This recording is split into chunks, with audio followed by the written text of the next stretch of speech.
Bonjour à tous, bienvenue pour cette table ronde sur l'ennemi versus la première ligne de défense. J'ai à mes côtés trois spécialistes des virus qui vont nous raconter plein de choses extraordinaires sur les virus. Je viens d'en apprendre plein dans les coulisses là, vous allez voir, c'est fascinant. Et donc je vais commencer par vous les présenter d'abord.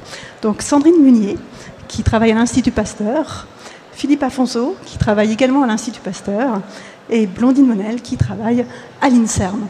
Et je me suis dit que comme on était quand même aux Utopiales, j'allais commencer par leur poser une question en lien avec ce qu'ils ont vu, lu, qui a pu les énerver, les agacer ou les épater dans des films ou des romans de SF. Et je vais commencer par Sandy. Bonjour. Vas-y. Ouais. Bonjour à tous. Donc moi, un livre de SF que j'ai particulièrement aimé, dans lequel on parle de virus, c'est La variété Andromède. Enfin, en réalité, non, c'est pas un virus, c'est une bactérie. Mais donc c'est un roman de Michael Crichton où les Américains envoient une capsule dans l'espace pour essayer de récupérer des virus ou des bactéries extraterrestres, et la capsule retombe sur Terre, s'écrase dans un village aux États-Unis et décime toute la population. Et il y a juste deux survivants, un bébé et un vieillard, et il y a une équipe de scientifiques qui est dépêchée pour essayer de comprendre ce qui s'est passé et d'étudier la souche en question, qui s'appelle donc la variété Andromède. Et voilà, donc il y a un laboratoire secret dans lequel ils vont aller, et puis étudier cette souche et pourquoi ces deux individus ont résisté. Et, voilà. Et donc moi, ce que j'ai aimé dans ce bouquin, c'est que c'était l'aspect vraiment scientifique qui était vraiment bien mené. Voilà. Donc on pourrait imaginer que des scientifiques aujourd'hui se comportent exactement comme ceux du bouquin. Oui, tout à fait. Parce que vraiment, ils avaient constitué une équipe avec des spécialistes des virus, des bactéries, des épidémiologistes, des immunologistes, voilà, des gens qui travaillaient sur les molécules pour combattre la maladie. Et donc tous ces gens-là étaient ensemble dans un même laboratoire à essayer de comprendre ce qui se passait. Philippe ? Alors bonjour. En ce qui me concerne, je ne connais pas trop bien la SF, donc c'est la première fois que je viens ici, donc je découvre. Mais il y a 10 ans, j'ai vu un film qui s'appelle Antiviral de Cronenberg, et qui donne une vision des virus relativement différente de celle à quoi on est habitué. Usuellement, on essaie de les éviter. Et là, c'est plutôt des gens qui cherchaient à récupérer le virus de leur star préférée, acteurs, sportifs, etc. Et qui voulaient être infectés avec la même particule virale que la star. Et forcément, ils étaient déçus parce que ça ne donnait pas la même chose sur leur visage que chez leur star. Il y avait plein de marchés noirs associés, des virus mutants évidemment. Et donc, c'est une façon de voir le virus comme un objet qu'on pourrait vouloir. Alors, pas tous, hein, mais en l'occurrence, voilà, qui était vraiment recherché plutôt que échapper ou essayer d'éviter l'infection virale. Là, ils voulaient le récupérer. Donc, un objet un peu genre NFT. De votre acteur préféré, quoi. Et ça t'avait amusé ? Il est très malaisant, donc faut être bien accroché parce que voilà, en fait, on a quand même quelqu'un qui se surinfecte de façon multiple, et en tant que virologue, en général, on essaie quand même d'éviter ça. Mais oui, c'est amusant de se dire que pourquoi pas dans un monde futur, ce sera plus l'Instagram ou je sais pas quoi, mais une part de la star préférée, quoi. Blandine ? Alors moi, pour ma part, j'ai eu une période SF où j'aimais bien lire des bouquins et tout ça. Mais à chaque fois, j'évitais un peu tout ce qui est tourné autour un peu des virus, surtout les films, parce que des fois, ça avait tendance un peu à m'énerver. Et puis un jour, il y a mon mari qui aime bien ça et qui m'a fait regarder un film. Et c'était Contagion de Steven Soderbergh. Il est sorti en 2011, je crois. Donc on l'avait vu il y a quelques temps et j'ai été agréablement surpris en fait, parce que pour une fois j'ai été un peu épatée qu'au niveau épidémio ça faisait du sens, c'était pas ridicule entre guillemets, voilà. Et du coup, oui, parce qu'ils ont travaillé, j'ai appris après qu'ils avaient travaillé avec des épidémiologistes américains. Donc des gens qui travaillent vraiment sur les virus et qui étaient professionnels, et ça se sentait dans le film. Donc j'ai été agréablement épatée. Et puis, c'est un film qui parle d'une contagion, d'un virus qui apparaît, un virus émergent, qu'une dame l'a attrapé à Hong Kong et le ramène en avion et tout ça, et ça se propage par contact. Enfin bon, ça rappelle très fortement SARS-CoV-2, n'est-ce pas, enfin, le Covid-19. Et du coup, je l'avais revu pendant l'épidémie. Voilà, donc ça faisait réfléchir, et c'était assez pertinent. J'avais été assez surprise, oui, de ce film. Voilà. Je crois que beaucoup de gens l'ont revu justement à l'occasion de la pandémie de Covid-19. On avait c'est vrai que c'était assez réaliste et même un peu effrayant de voir à quel point ils avaient raison en fait, et que tout ce qui se passe dans le film c'est quasiment passé en réalité, quoi, avec même le chercheur fou, enfin voilà Non, c'était bien fait, ouais. Mais je crois que d'ailleurs c'était tellement scientifique que ça pouvait déplaire au grand public des fois, parce que c'était un petit peu trop pointu sur certains aspects scientifiques. Donc voilà. Mais non, c'était intéressant, ouais, comme film.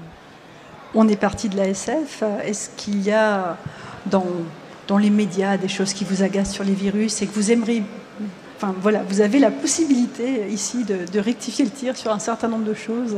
Ne dites plus, mais dites. Dans les médias, je ne sais pas. Mais pour revenir juste à la SF, et on en discutait tout à l'heure, c'est vrai que dans les films et tout ça, des fois... c'est marrant, mais ils trouvent assez rapidement un vaccin ou un remède et tout ça. L'échelle de temps n'est pas forcément la même que dans la réalité. Et ça peut faire un peu dans l'opinion du public. Du coup, on a vu ça avec SARS-CoV-2. Je pense que ça a été super rapide pour nous là, de trouver un vaccin pour le Covid-19. Et je pense que dans la tête des gens, du grand public, c'est pas forcément le cas, où ils réalisent pas trop que ça prend vraiment du temps de faire ces vaccins et tout ça. Et donc je pense que des fois les films de la SF où c'est rapide, où ils trouvent en quelques mois, en quelques semaines un vaccin, enfin voilà, des fois ça fait sourire, et ça peut participer un peu à voilà, dans le grand public, ce qui peut penser de la science des vaccins. Je sais pas ce que vous en pensez, mais... On peut aussi dire ne dites plus qu'un virus vous rend zombie, parce que c'est quand même beaucoup ce qu'on voit dans la littérature ou dans le cinéma. Il n'y a pas à ce jour, que je sache, de virus qui rendent zombies, même s'il y a des très bons films là-dessus. Mais par exemple, un film sur les zombies et les virus, il y a Le Dernier Train pour Busan, qui est un film, alors je ne sais plus si c'est coréen ou japonais, où justement c'est très intéressant parce que c'est dans un train et ça rappelle l'importance, pour revenir à l'avion, du transport dans la propagation virale. Et rappeler que vous êtes à Nantes, peut-être des Parisiens, que pendant le Covid, tout le monde a fui Paris en se disant ça va être super dangereux, et en ce faisant, on transportait le virus. Et c'est exactement ce de quoi traite en partie, ce de quoi traite ce film. Donc l'idée le transport comme la raison pour laquelle les virus se propagent aussi vite, je trouvais ça bien vu. Il y a aussi Je suis une légende, où pareil, il y a aussi un virus qui transforme tous les gens en zombies. C'est vrai que c'est un thème assez récurrent dans la science-fiction. Mais bon, c'est vrai qu'à ce jour, on a le virus de la rage mais qui ne transforme pas quand même les gens en zombies. Voilà, donc il faudrait savoir qu'est-ce qu'il faut pour transformer les gens en zombies. Et souvent, les gens, même s'ils ont la rage, commencent pas à mordre comme des malades leurs voisins. Enfin, les humains font quand même un effort en général pour pas mordre, pas se mordre les uns les autres. On parlait d'origine extraterrestre des virus. Est-ce qu'il faut craindre des virus d'origine extraterrestre? Et on parle également, actuellement, on a le réchauffement climatique, on a le permafrost, etc. Beaucoup de gens se disent, oh là, il y a des virus là-dedans qui pourraient nous contaminer. Comment vous vous positionnez par rapport à ce genre de crainte? Alors, pour les virus extraterrestres, il y a quand même... une notion qui s'appelle la barrière d'espèce, où voilà, un virus qui infecterait un extraterrestre ne sera pas forcément capable d'affecter un homme. Donc je dirais que c'est peut-être ceux-là qu'on a le moins à craindre. Pour le permafrost, c'est vrai qu'il peut y avoir des virus que l'on pourrait retrouver là-dedans, mais après, ces virus ne seraient probablement pas infectieux. En fait, le virus de la grippe de 1918, il a été reconstitué à partir de prélèvements du permafrost. Mais le virus n'était pas infectieux, réplicatif, etc. En fait, ça a servi à décoder son matériel génétique pour pouvoir le refabriquer après en laboratoire, parce qu'on est capable de faire ça pour certains virus, de reconstituer à partir de la séquence génétique complètement en laboratoire la souche virale. Donc c'est ce qui a été fait pour le virus de 1918. Mais voilà, donc le prélèvement initial nous a servi à retrouver la séquence du virus, mais pas le virus infectieux en lui-même. On a dû le reconstruire. Pour le virus de l'espace, on peut penser l'opposé aussi. Peut-être que nos virus vont nous protéger des aliens. Parce que s'ils viennent et qu'ils s'infectent avec nos virus qu'ils n'ont jamais rencontrés, c'est peut-être eux qui seront malades et vont nous débarrasser. C'était un peu le plot de la série V, pour ceux qui sont un peu moins jeunes, qui l'avaient vu. Au final, la toxine rouge les a sauvés alors que ça faisait rien aux humains. Donc, comme quoi les virus peuvent nous protéger plutôt que être la cause de nos maladies.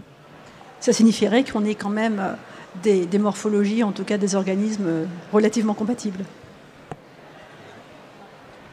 Oui, évidemment, en fait, les virus coévoluent avec leur hôte. Donc, comme disait Sandy, il y a des barrières d'espèces. On n'est pas facilement infectable par à peu près tout. Bon, même si la variole du singe peut infecter l'homme, même si le HIV vient du singe. Enfin, tout ça, on est des animaux relativement proches. Mais imaginez que des extraterrestres qui ont une génétique, je ne sais même pas si on pourra parler de gènes, ils ont peut-être ce sera peut-être pas du carbone, mais la silice, qui sait de quoi sont faits ces extraterrestres. Imaginez que ces choses soient compatibles avec notre vie qui a évolué sur Terre depuis aussi longtemps. Il faut quand même des interactions physiques, biologiques, protéiques qui seront quand même très peu probables. Sauf si c'est Dieu qui a créé à plusieurs endroits sur Terre. Pour revenir à ça, j'ai fait un stage en astrobiologie, justement, où... bah ouais, c'est dingue. Et du coup, on étudiait les virus et les bactéries qu'on trouvait dans des sources chaudes et très acides. Et pourquoi ? Parce que sur certaines planètes ou certaines lunes, là c'était les lunes de Jupiter par exemple, on retrouve un peu, enfin on pense que ce sont un peu les mêmes conditions acides et de très forte température. Donc ce qu'on faisait, et ça c'est aussi en partenariat avec la NASA, on étudie ce qui existe sur Terre dans ces conditions-là, donc de forte chaleur et très acide, pour prévenir en fait, pour se dire peut-être que sur d'autres planètes on pourrait trouver des virus un peu comme ça. Et ces virus-là sont évidemment incapables d'infecter l'homme, parce que c'est pas du tout les mêmes conditions, comme il disait, c'est complètement différent, donc ils s'adaptent pas à l'homme et ils sont pas infectieux du tout pour l'homme. Donc de là à être inquiet voilà, des virus qui viennent de l'espace, on ne sait pas, mais voilà. Un virus qui est dans une source chaude, je suis très naïve, qu'est-ce qu'il fait là et comment il se multiplie en fait, on découvre de plus en plus qu'on trouve des virus et des bactéries, surtout des virus, vraiment partout. Et là, donc ça, c'était des sulfolobus, c'était des virus qui infectent des archébactéries. Qu'est-ce qu'ils font là ? En fait, il y a de la vie un peu qui s'adapte un peu partout, quoi. Et les bactéries étaient là, les virus infectent les bactéries, et donc ils se développaient comme ça. Qu'est-ce qu'ils faisaient là ? Ça, c'est une grande question. Ils se nourrissent de soufre et ils se multiplient. Après, ils participent à l'environnement de ce genre de trucs. Ils nourrissent peut-être des micro-organismes dans ces... voilà. D'un point de vue évolutif, on peut voir les virus de deux façons. Soit comme un gène égoïste, donc quelque chose qui doit se répliquer et qui vit comme ça, soit quelque chose qui est dérivé d'une transmission intercellulaire qui était en fait à l'origine de la communication et qui ensuite a dérivé et a pris un peu son autonomie. Et donc évidemment, si vous avez des bactéries pour qu'elles communiquent entre elles, il leur faut des mécanismes, des moyens, donc un virus pourquoi pas.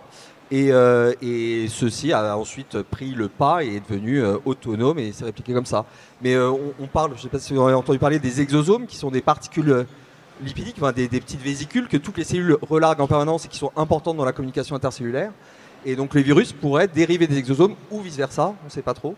Mais donc tout organisme a associé, toute cellule a un virus associé ou des virus associés. Et on les appelle virus, ces petites choses-là ? Alors l'exosome, non.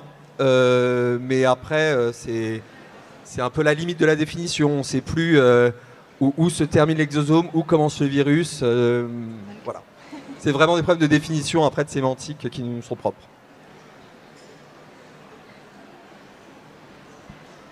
Non. Je relance sur autre chose. Donc parmi vous, donc, il y a Philippe qui est spécialiste des virus qui passent les barrières du cerveau, si j'ai bien compris, avec une chose assez intrigante, qui reste intrigante, à savoir qu'on peut être porteur d'un virus sans être touché par une maladie. Par contre, on a des maladies qui sont quasiment systématiquement liées à la présence d'un virus. Comment on peut, est-ce qu'on peut prévoir du coup si un porteur d'un virus va être malade ou pas, et est-ce qu'on aura une possibilité à long terme de faire ça?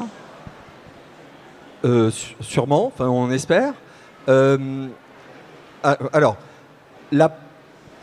comment dire, la majorité des virus ne donnent pas de maladie, et la majorité des gens infectés par des virus qui rendent potentiellement malades ne seront pas malades. On a le très bon exemple de SARS-CoV-2. On vous rappelle que, heureusement, toutes les personnes qui étaient infectées n'étaient pas malades, ce qui posait aussi le problème du porteur asymptomatique qui pouvait transmettre le virus. Ensuite, comment est-ce que l'on sait ou peut prédire qui va tomber malade? Ça, souvent, c'est associé à la charge virale. Donc, plus vous avez reçu de virus au moment du contact, plus vous avez de chances de tomber malade parce que vous avez une réplication qui sera importante. En tout cas, dans le cas de l'HCLV, dans le cas que j'étudie. Et aussi dans les virus neurotropes. Donc, en l'occurrence, je travaille sur un rétrovirus qui s'appelle HCLV.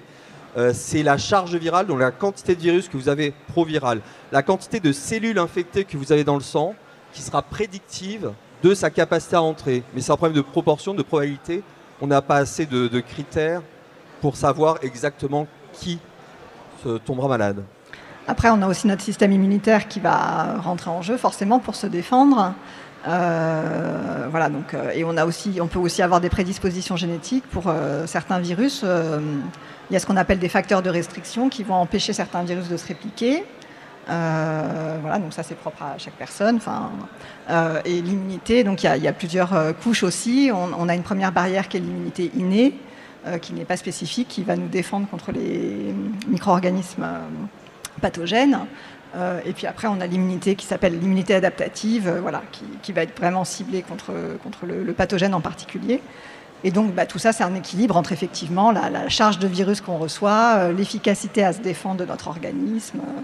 Peut-être que Blandine, pour SARS-CoV-2, par exemple, on a découvert que certaines personnes étaient prédisposées à tomber malades parce qu'il y avait soit un défaut dans une molécule de mécanisme de défense, l'interféron, soit ils avaient des cellules qui attaquaient la production d'interférons. Donc là, c'était des prédispositions génétiques.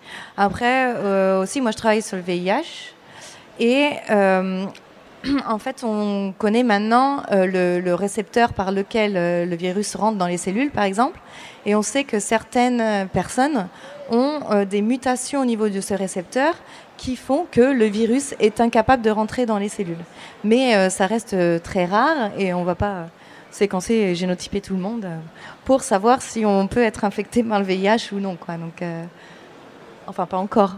Ah, ça, non, pas encore. Non, mais je voulais juste rebondir sur le SARS-CoV-2.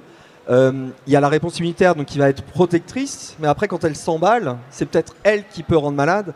Vous savez, enfin, je suppose, vu qu'on a quand même beaucoup parlé, qu'il y a deux phases en fait, dans l'infection à SARS-CoV-2. Il y a la phase virale, proprement dite, donc les premiers jours, donc virémique, où là, on commence à développer une réponse antivirale. Et puis, parfois, chez certains individus, ça s'emballe. Et donc, vous avez une inflammation, et c'est ça qui donne ce deuxième pic, souvent à J10, et qui a emmené beaucoup de gens à l'hôpital. Donc, parfois, c'est pas tant c'est bien entendu le virus à l'origine, mais c'est un défaut ou un emballement de la réponse immunitaire qui peut être impliqué. Et c'est fréquent? C'est fréquent ou c'est spécifique à ce virus? Non, ça arrive aussi pour le virus de la grippe. C'est ce qu'on appelle l'orage cytokinique, où en fait, effectivement, il y a trop de cytokines qui sont produites par l'organisme en réponse au virus et ça dérègle tout. Donc c'est pas spécifique au SARS-CoV-2, ça arrive avec d'autres virus, ouais, notamment le virus de la grippe aviaire. C'est une des explications. Enfin voilà pourquoi ce virus de la grippe peut être si mortel. Alors dans nos moyens de défense et de manipulation, manipuler des virus pour attaquer des virus, c'est complètement loufoque. Alors, des virus pour attaquer des virus, oui. On peut manipuler des virus pour attaquer autre chose, mais non, un virus, il a besoin d'une cellule pour se répliquer, donc un virus ne peut pas infecter un autre virus. Enfin, voilà, ça, c'est pas possible. Donc, par contre, on peut effectivement modifier des virus pour... il y a aussi des virus qui infectent des bactéries, et ça, c'est un moyen thérapeutique qui est développé aujourd'hui. Ça s'appelle des phages. Et donc, vu qu'il y a beaucoup de résistance aux antibiotiques en ce moment, donc ça, c'est une des voies thérapeutiques. Donc, dans les laboratoires, on étudie ces phages, donc ces virus de bactéries, par exemple. Donc, ça infecte les bactéries et ça les neutralise. Donc là, c'est encore... on étudie tout ça, c'est pas encore très, très bien connu, mais c'est une voie thérapeutique. Et après, en thérapeutique, on peut aussi prendre, c'est ça, on peut prendre les virus qui infectent les cellules tumorales, donc les cancers, pour essayer de les utiliser comme outil pour lyser les cellules cancéreuses et réduire la masse tumorale. Lyser, détruire, infecter et détruire les cellules cancéreuses et faire en sorte que elles disparaissent et qu'on développe une bonne réponse immunitaire contre le cancer. Et c'est en cours de développement. Alors ça marche pour certains cancers, moins pour d'autres, mais c'est vraiment une voie de recherche intéressante. Il ne faut pas oublier aussi qu'on utilise aussi les virus comme vecteurs, à la fois pour produire des vaccins et pour faire de la thérapie génique. Donc voilà, les virus peuvent aussi aider pour le cancer, pour les vaccins, pour les maladies génétiques, pour les bactéries résistantes aux antibiotiques. Donc en fait, on arrive à détourner les virus à notre profit, quoi. Ouais, c'est un bon outil en fait. Même pour juste la recherche fondamentale, en fait, on utilise des virus très très souvent. Juste pour étudier d'autres mécanismes dans la cellule et tout ça. C'est un moyen pour faire exprimer, par exemple, un gène dans une cellule. On va utiliser un vecteur viral. Ce virus va, dans notre laboratoire, faire rentrer à l'intérieur du cellule un gène qui va exprimer une protéine d'intérêt. Et on voit ce qu'elle fait, cette molécule, dans cette cellule-là. Par exemple, c'est un outil, c'est des outils. On s'en sert très souvent. Alors évidemment, quand on voit les capacités que vous nous décrivez à manipuler les virus pour nous aider, l'idée immédiate, c'est est-ce qu'on peut faire des choses aussi dans l'autre sens? Enfin, on le sait qu'on peut en faire dans l'autre sens, mais comment on contrôle ça? Comment on maîtrise ça? Et jusqu'où les romans de SF qui font très peur sont devenus possibles aujourd'hui? Alors déjà, tous les virus ne sont pas faciles à manipuler. Voilà, il y a certains virus pour lesquels, c'est vrai, on est capable, à partir du matériel génétique, de faire reproduire un virus à une cellule. Donc dans ces cas-là, c'est possible de modifier le matériel génétique du virus pour faire produire un virus un petit peu différent, par exemple, qui serait capable d'infecter une autre population ou quelque chose comme ça. Mais après, ce qui est un peu limitant aussi, c'est nos connaissances dans la biologie du virus. Comment prédire que telle mutation va faire que le virus va devenir comme ça ou comme ça? Et c'est un peu ça qui est difficile à prévoir, en fait. Oui, et il y a aussi le temps entre... Enfin, si vous voulez vraiment faire une guerre mondiale et arrêter l'humanité dans 2 semaines, le virus, c'est pas assez rapide. Il va falloir beaucoup plus de temps. Donc, il faut d'une part s'assurer que votre population est vaccinée pour éviter d'infecter votre population et avoir le temps, quoi. Mais... Donc, les infections virales tuent rarement en 10 jours. Enfin, certaines, oui, mais pas toute la population. Il y avait eu des expériences sur la grippe aviaire, en fait, qui avaient été faites pour essayer d'adapter le virus à une transmission efficace chez le furet, qui est un bon modèle animal pour le virus de la grippe, parce qu'il reproduit assez bien la maladie chez l'homme. Et donc, des chercheurs avaient pris des virus de grippe aviaire et avaient infecté des furets, récupéré le virus quelques jours après, avaient infecté d'autres furets et ainsi de suite. Ils avaient fait ça pendant 10 passages, on appelle ça des passages. Et puis à la fin, ils avaient récupéré un virus qui était capable de se transmettre efficacement par voie aérienne. Ce qu'au départ, le virus n'était pas capable de faire chez le furet. Et donc ça, potentiellement, ça pouvait devenir un virus dangereux parce que la grippe aviaire, c'est un virus qui est quand même assez mortel. Et là, il devenait en plus contaminant par aérosol. Donc là, ça pouvait vraiment devenir un virus dangereux. Donc ce genre d'expérience est évidemment quand même contrôlé. Il y a des comités en fait qui évaluent. C'est des expériences qu'on appelle de gain de fonction. Et il y a des comités en fait qui vont justement vérifier qu'il n'y ait pas de dérive, que les choses sont faites de façon contrôlée, et voire empêcher de faire certaines manips en disant ça c'est trop dangereux, il ne faut pas le faire. Voilà, donc ça c'est... Oui, c'est très contrôlé, on peut pas encore faire ce chercheur fou dans son coin, on ne peut pas trop en fait. Et oui, on peut difficilement aussi imaginer installer un L3, n'est-ce pas, un laboratoire chez soi, c'est pas facile quand même. Peut-être dans la cuisine, oui, c'est pas évident. Faut du matériel, c'est pas si évident que ça de faire dans la cave un laboratoire. Et il faut l'expertise en plus, c'est pas seulement avoir le laboratoire, il faut savoir le faire. Enfin, c'est manipuler un virus, et voilà, c'est quand même pas si simple. Hein. Ça se manipule comment justement? Oula. La question. Alors déjà, le virus, il ne vit pas tout seul. Il a besoin de cellules pour se répliquer, sinon il meurt. Donc on a besoin de cellules humaines ou animales qu'on peut manipuler dans nos laboratoires. Ces cellules-là, pour les maintenir en vie, il faut des conditions bien spécifiques, des nutriments pour qu'elles restent en vie, qu'elles se nourrissent en fait, qu'elles survivent. Donc on a des milieux spécifiques, température spécifique, 5% de CO2, je dis, ça me vient à l'esprit ça, il faut des conditions atmosphériques spécifiques qu'on retrouve dans le corps humain par exemple. Ça dépend des cellules qu'on utilise, mais les cellules humaines en tout cas c'est comme ça. Donc c'est pas si simple à manipuler. Et on fait ça dans des laboratoires de confinement. Donc selon la dangerosité du virus, on va avoir des laboratoires plus ou moins, avec des sas pour empêcher que le virus ressorte, etc. On travaille sous des postes de sécurité microbiologique qui nous protègent, qui protègent la manipulation. Enfin voilà, c'est assez lourd. Voilà. Donc quand vous préparez une manip, concrètement entre le moment où vous avez l'idée d'une manip et le moment où vous la mettez en place, il se passe combien de temps? Et est-ce que vous pourriez nous décrire un peu les étapes par lesquelles vous passez? Je suis peut-être pas très doué, mais plusieurs années, souvent.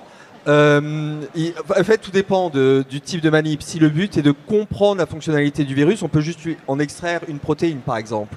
Et ça peut aller relativement vite. Mais si on veut travailler avec un virus complet, souvent, moi je travaille sur des virus qui se répliquent très mal, donc qui doivent être infectés par contact cellulaire, etc. On est parti très vite sur 6 mois, 1 an pour tester une hypothèse. Et après, pour la vérifier, il en faut 4-5, quoi. Et puis, il faut avoir les sous. Il faut avoir les sous. Donc déjà, pour avoir les sous, pour le faire, il faut qu'on monte un projet. Il faut qu'on ait l'idée. On écrit tout un dossier, on écrit un projet scientifique qui est évalué par des pairs. Voilà. Après, ça prend déjà pas mal de mois. Ça peut prendre 1 an déjà. Donc 6 mois, 1 an, il faut que ce soit accepté, il faut que ce soit financé. Et après, on a les moyens de tester nos idées. Voilà, donc ça prend du temps. Après, si on veut tester l'effet d'une mutation sur un virus, en 1 mois, on peut avoir introduit la mutation dans le matériel génétique du virus, avoir produit le virus et tester l'effet sur des cellules, par exemple. Bon, après, si on veut faire du modèle animal, c'est un peu plus long, etc. Oui, ça dépend des expériences. Disons qu'on va dire qu'à partir du moment où on a le matériel génétique modifié du virus et qu'on veut le produire, en 1 semaine, 2 semaines, on peut avoir un stock de virus déjà. Quand il se réplique bien, oui. Quand il se réplique bien. Quand on a les bonnes cellules, pas contaminées. Ouais. Donc du coup, les guerres par virus interposées, vous n'y croyez pas? On n'y croit pas. Disons que ça paraît assez complexe, mais... Mais un des virus dont on a peur, c'est évidemment la variole. S'il pouvait ressortir, normalement, il a été détruit, mais bon, il est peut-être conservé dans quelques laboratoires militaires. Se poserait la question de devoir vacciner la population et empêcher la vaccination de la population en face. Non, je pense que les toxines sont beaucoup plus faciles que les virus à utiliser. Ouais. Et j'avais vu un film, mais je me rappelle plus du tout comment il s'appelle, de science-fiction d'ailleurs, où il faisait des virus qui ciblaient, oui, vraiment une population très spécifique. Mais ça, clairement, je pense pas que ce soit faisable du tout. Par exemple, les caucasiens versus, enfin, on n'a pas des gènes très spécifiques voilà, qu'on peut cibler avec un virus à l'heure d'aujourd'hui. Non, pas du tout. C'est pas possible. Hein, je dis pas de bêtises. Hein. Heureusement. Pour revenir sur les idées de création de virus, quand vous créez des virus, est-ce que, alors je ne sais pas si c'est ce que vous faites, mais quand vous les créez, est-ce que vous avez une idée très précise de l'effet qu'ils vont avoir? Est-ce que, en général, est-ce que vous avez un modèle qui vous permet essentiellement de prévoir les effets d'une modification d'un virus sur son action, en fait? Oui, si on veut introduire une mutation, c'est qu'on on cherche à tester quelque chose. Donc on a potentiellement une idée de ce que ça peut produire sur le virus. Après, justement, toute la difficulté, c'est de se poser la question avant de commencer, qu'est-ce que ça peut avoir comme impact? Et est-ce que je le fais ou pas? Est-ce que ça peut être dangereux ou pas? Mais si je peux me permettre, la plupart de nos hypothèses sont fausses et c'est comme ça qu'on avance. Hein, c'est le principe de la science. On a un modèle qui est très joli et après on va le tester. Et on le teste et nous, quand ça nous arrange, c'est quand ça marche pas. Parce que ça montre qu'on n'a pas compris le modèle et qu'on va pouvoir le faire avancer. Donc oui, on a des hypothèses a priori, mais le modèle qui en résulte est rarement le bon. Enfin, le même. Ouais, après, par exemple, je pense que je suis en train de penser au VIH parce que je travaille surtout sur le VIH. Il faut savoir qu'il a énormément muté, il y a énormément de mutations déjà qui est fait naturellement voilà, au sein de la population depuis des années et des années. Et le virus s'adapte pour se répliquer et il y a une sélection déjà naturelle qui est réalisée au niveau du virus. Donc, à l'heure d'aujourd'hui, quand on introduit une mutation, nous, dans nos laboratoires, dans ce virus-là, il y a très peu de chances qu'il soit encore plus réplicatif, encore plus infectieux, parce que sinon, il l'aurait déjà fait, le virus lui-même, en fait.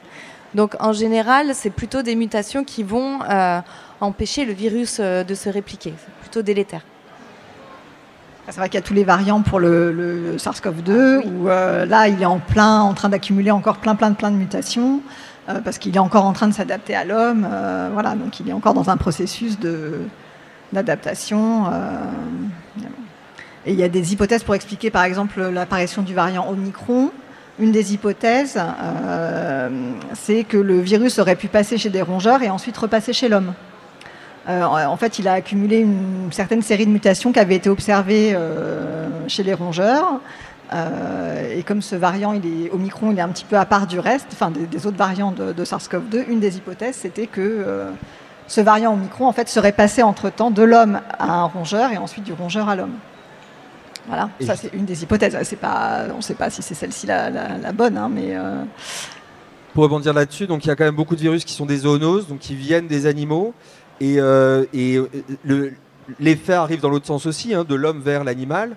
Et plus on aura tendance à aller dans la nature, à déforester et à changer l'environnement, plus on aura de risques de rencontrer des virus que l'on n'avait pas rencontrés a priori, et plus la diversité animale dans le milieu sera faible, donc plus la biodiversité baissera, plus on risquera de voir émerger des virus, puisqu'on aura moins de diversité génétique, donc moins d'animaux susceptibles de résister aux virus.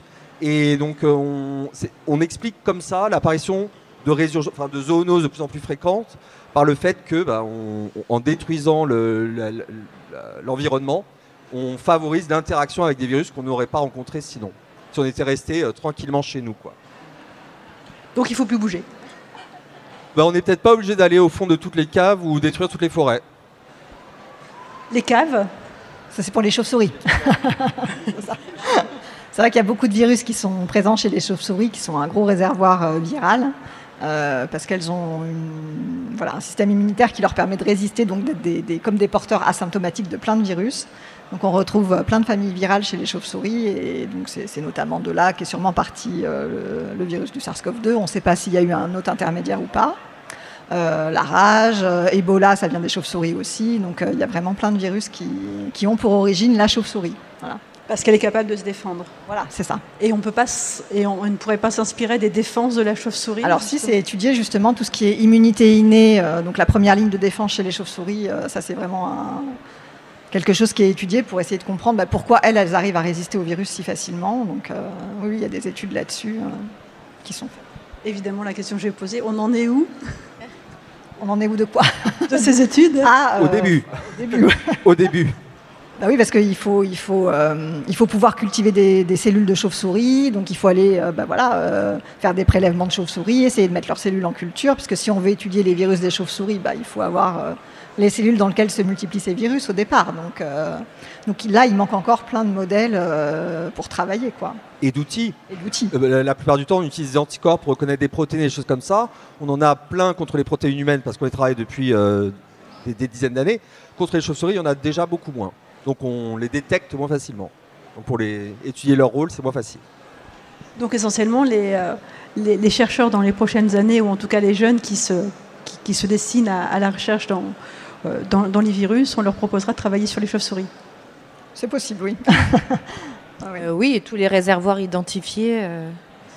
Les singes, on est très proche quand même au niveau génétique aussi, donc l'adaptation est peut-être est plus facile. Donc il y a beaucoup d'études qui sont faites là-dessus. Et c'est dans l'avenir, oui, en prévention, prévention d'une émergence virale comme SARS-CoV-2 ou autre, oui, il y aura beaucoup d'études faites là-dessus, espérons. Alors, avant de laisser la parole au public, puisqu'on est dans l'espoir, est-ce que cette pandémie a eu un effet visible pour vous sur l'attachement des pouvoirs publics à financer vos recherches ? Délicat. Nos recherches sur SARS-CoV-2, le virus du Covid, oui. Ou sur les autres recherches, au sens plus large. Comment dire ? Il y a un léger effet de mode, si on peut dire. Voilà, c'est ça. Donc il y a eu beaucoup d'argent pour SARS-CoV-2 et du coup, on a un peu délaissé le reste aussi. Donc il ne faut pas oublier que la prochaine pandémie, ce ne sera peut-être pas un coronavirus, ce sera peut-être un virus de la grippe.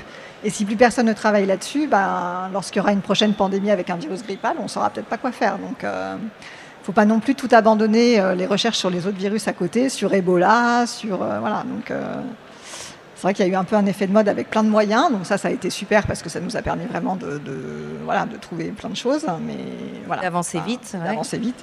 Surtout. Il faudrait de l'argent à plus long terme. Voilà. C'est la réponse à une urgence. Maintenant qu'on essaie de prévenir ou de se préparer à la suivante, parce qu'il y en aura d'autres, ce serait bien d'investir dans d'autres, dans la recherche en général. Avant l'émergence de l'épidémie. Je vais laisser la parole au public. Est-ce que vous avez des questions à poser à nos invités? Alors j'en vois plusieurs. On va attendre que le micro arrive.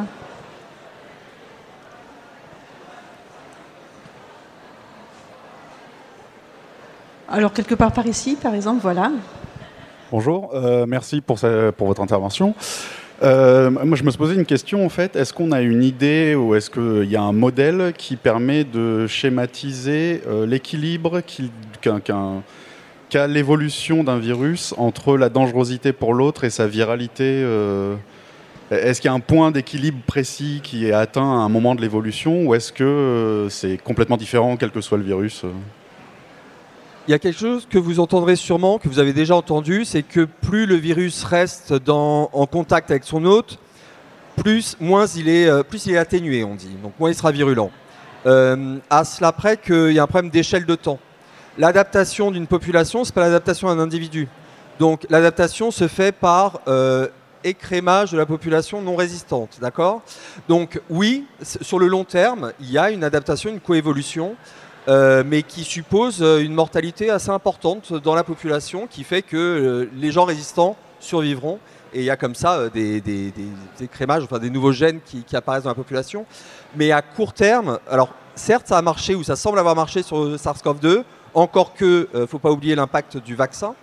mais je suis pas sûr que ce soit vraiment quelque chose qui, sur le court terme, soit valable.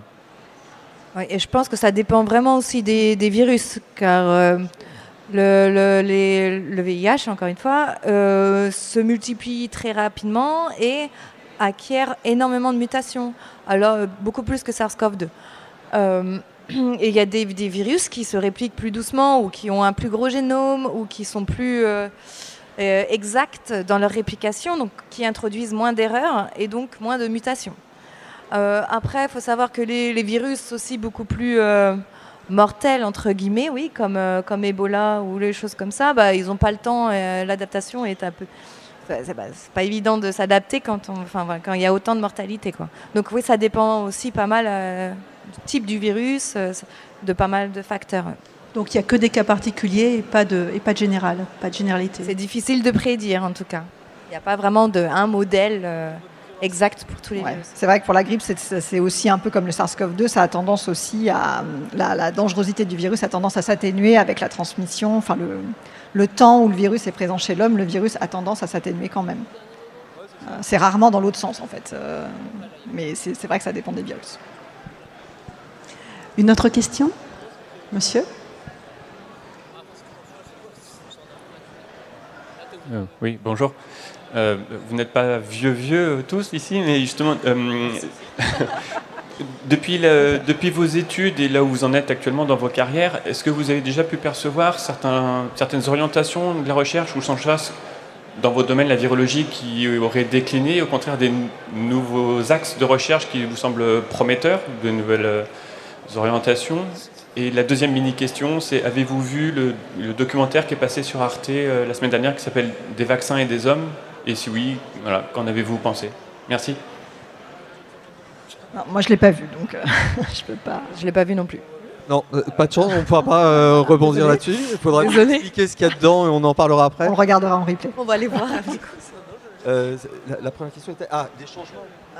Les changements dans la recherche. Alors, les changements dans la recherche, elle est, à mon avis, ce que j'en perçois, de plus en plus technologique, de plus en plus screen, de plus en plus... On essaie d'avoir quelque chose de plus en plus global, par une inspiration des grands laboratoires qui ont plein d'argent, ce qui pose problème aux laboratoires qui en ont un peu moins.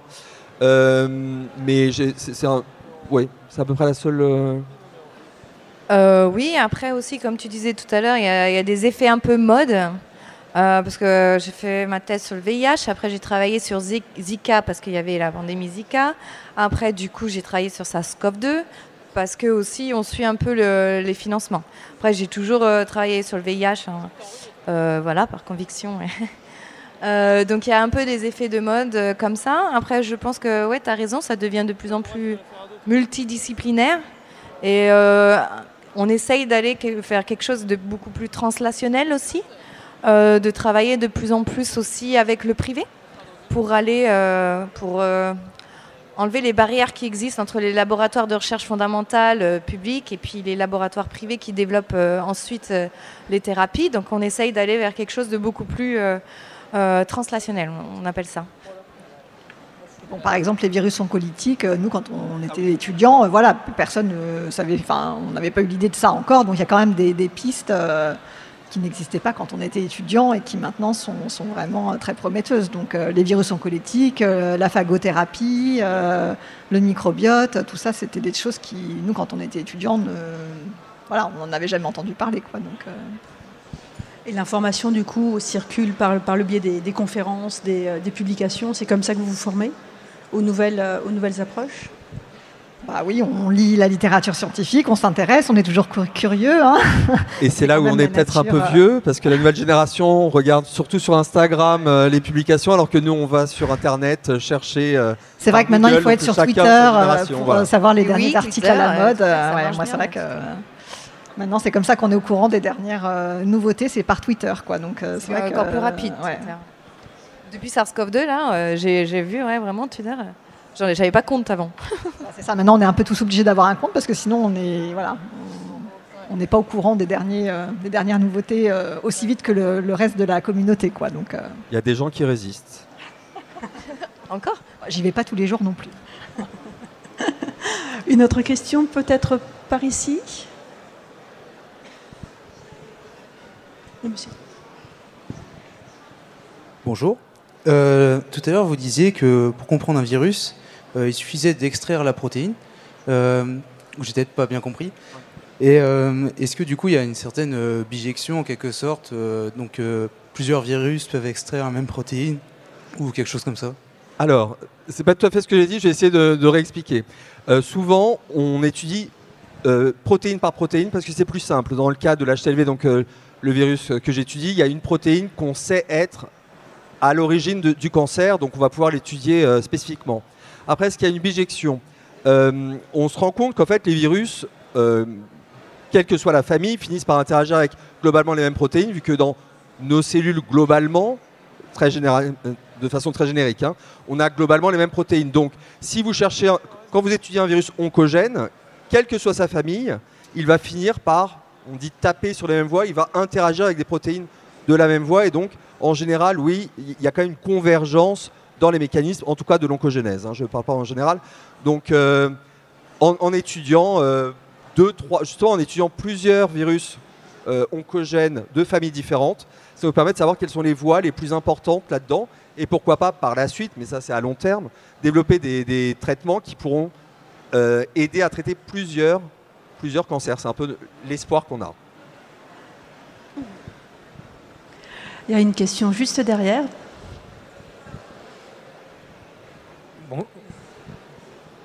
Bonjour.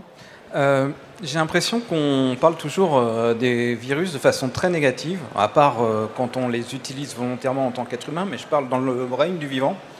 Et j'ai un peu l'impression de retrouver les bactéries avant qu'on nous montrait comme ennemis. Et je voulais savoir, un monde sans virus, ça serait quelque chose de bien, à part vous mettre au chômage, ça... mais à part ça, je veux dire, où est-ce que les virus ont un rôle important à jouer positif? Alors, les virus sont très importants vu qu'ils façonnent qui nous sommes. Et nous avons en nous des anciens virus qui se sont intégrés dans notre génome et qui nous aident dans nos défenses ou dans notre développement. Donc, on appelle ça des rétrovirus endogènes. Donc, ça, c'est un exemple. Hein. Et ceux-là, on a pu récupérer leurs protéines d'enveloppe, leurs protéines de surface et l'utiliser pour faire des fusions. En gros, le placenta est rendu possible par une infection rétrovirale ancienne. Donc oui, non, les virus sont importants. La majorité des virus ne sont pas pathogènes, ce ne sont pas nos grands ennemis. Et on se rendra compte, je pense que par le phage, on s'en rend compte, en fonction du phagosome, donc des bactériophages que vous avez en vous, vous allez ou pas être susceptible à une infection par des bactéries. Donc non, ça peut vous protéger. Ça participe à l'évolution, comme tu disais.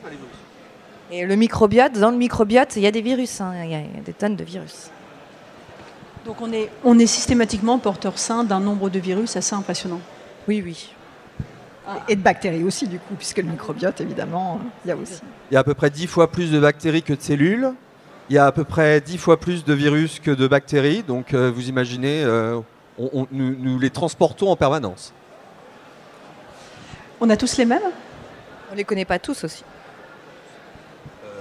Non, on n'a pas tous les mêmes parce que ça dépend de votre environnement, de votre alimentation, de votre histoire. Est-ce que vous avez été allaité ou pas, etc. Non, c'est une marque de notre histoire, de notre société et de notre famille, souvent. Est-ce qu'il y a une autre question? Ah oui, j'en vois une quelque part oui. par là-bas. J'ai le micro, donc je vais poser la mienne. Je ne vous vois pas. Je suis là. Ah, très bien. Voilà, ma question est, donc depuis quelques décennies, on voit quand même apparaître des virus mortels ou en tout cas assez méchants, de plus en plus. Est-ce que c'est une vue de l'esprit? Est-ce que c'est une réalité? C'est-à-dire qu'on est dans une ère où effectivement on a une émergence de virus de plus en plus importante, liée au réchauffement climatique, liée à la proximité avec les animaux sauvages en fait. Et, est-ce que c'est une réalité? Oui, je pense que c'est une réalité. Effectivement, du fait qu'on soit de plus en plus en contact avec les animaux sauvages, etc., ça favorise l'émergence de nouveaux virus. On a aussi de meilleurs moyens de détection qu'on n'avait pas forcément avant. Donc ça, c'est vrai qu'il y avait peut-être des choses qu'on ne détectait pas avant parce qu'on n'avait pas les moyens de les détecter. Voilà. Et la mondialisation, je vous parlais de l'importance des transports. Oui. Le fait que l'on puisse aller d'un côté à l'autre de la planète en quelques heures facilite évidemment le transport des humains, mais aussi des virus, évidemment. Il y a 3 facteurs en effet. Le changement climatique, surtout s'ils sont vectorisés, enfin s'ils sont portés par des moustiques par exemple, parce qu'il y a du moustique tigre maintenant en France qu'il n'y avait pas forcément avant, l'écologie et les transports, la globalisation. Oui, il y a plein de virus qui ont émergé il y a longtemps, mais qui sont restés isolés. Je pense au virus Zika. Il a émergé chez l'homme en 1946. Voilà, mais c'était confiné en Afrique avec des populations qui étaient assez isolées et donc qui ne rentraient pas forcément en contact. Enfin voilà, du coup, ça rejoint. Il y a beaucoup plus de mixité et voilà, donc du coup de propagation. Il y a de la réémergence virale aussi, quoi. C'est pas que de l'émergence de nouveaux virus, il y a aussi des virus qui réémergent. Voilà. Réémerger, plus précisément? C'est-à-dire qu'ils vont réapparaître, ils ont existé, ils ont à peu près disparu. On peut prendre l'exemple du virus de la polio, par exemple, qui était quasiment éradiqué, et l'absence de vaccin fait que le virus va pouvoir de nouveau se repropager et refaire des épidémies alors qu'on pensait en être quasiment débarrassé. Et donc c'est qu'il existait à bas bruit quelque part? Oui, et qu'on ne l'avait pas repéré. Là, pour la variole du singe, c'est un petit peu ça aussi. Il y a eu des cas d'infection humaine à la variole du singe en Afrique centrale, en Afrique de l'Ouest. Mais là, en ce moment, ce qu'on vit, c'est une réémergence finalement. Voilà. Donc là, il y a, du fait de la mondialisation aussi, le virus s'est retrouvé dans une centaine de pays. Je crois qu'on est à peu près à 75 000 cas. Là, c'est en train de redescendre, mais voilà. Et donc ça, c'est peut-être aussi du fait qu'on a arrêté la vaccination contre le virus de la variole, qui fait qu'à l'époque, quand les gens étaient vaccinés contre le virus de la variole, ça protégeait indirectement contre la variole du singe, mais que là, toute la jeune génération, enfin, je pense qu'aucun de nous trois ne sommes vaccinés contre la variole, voilà. Donc du coup, maintenant, les jeunes populations ne sont plus vaccinées, et c'est ça aussi qui a pu permettre la réémergence de la variole du singe. Est-ce qu'il y a une dernière question, probablement, ici? Bonjour. Alors, peut-être que vous en avez parlé en début de conférence, car je suis arrivé en cours, mais vous aviez dit que les virus qui seraient d'origine extraterrestre, on ne devrait pas tant s'inquiéter que ça, car il se pourrait qu'ils ne seraient pas compatibles avec notre organisme. Mais est-ce qu'on peut appliquer ce même raisonnement aux virus emprisonnés dans le permafrost qu'il y a en Sibérie, ou est-ce qu'on a à craindre de ces virus ? C'est ce que j'expliquais au début, effectivement, c'est que ces virus-là sont probablement non infectieux, en fait. La conservation dans le froid, c'est quand même pas une méthode à si long terme pour un virus, c'est quand même assez fragile, même s'il y a certains virus, peut-être, il y a plusieurs types de virus, des virus qui sont enveloppés, non enveloppés. On sait que les virus enveloppés sont plus fragiles que les virus non enveloppés, donc il y a peut-être certains virus qui pourraient résister mieux que d'autres. Mais c'est pas du tout garanti qu'on arrive à récupérer un virus encore vivant, entre guillemets, du permafrost. Et pour vous donner une idée, on peut détecter du génome de Néandertal dans des eaux. Néandertal ne va pas ressortir du sol. C'est un peu la même idée. On a des restes et c'est ça qu'on détecte, mais on n'a pas encore vu, en tout cas pour l'instant, de virus qui pouvaient nous infecter directement. Et puis surtout, ça va réchauffer doucement, donc ça c'est pas bon pour c'est pas bon pour les protéines en général. Si ça réchauffe trop doucement, ça risque de perdre un peu de fonctionnalité. Donc, faudrait que ça réchauffe un peu plus vite que ça. Peut-être qu'on aurait une chance. Et je rebondis là-dessus, évidemment, les archéologues ou autres qui découvrent des squelettes et qui respirent une poussière qui les contamine, ça, pareil, c'est assez peu probable. Hein. Ouais. On a encore le temps. Allez, une dernière question. Est-ce qu'il y a une dernière question dans la salle?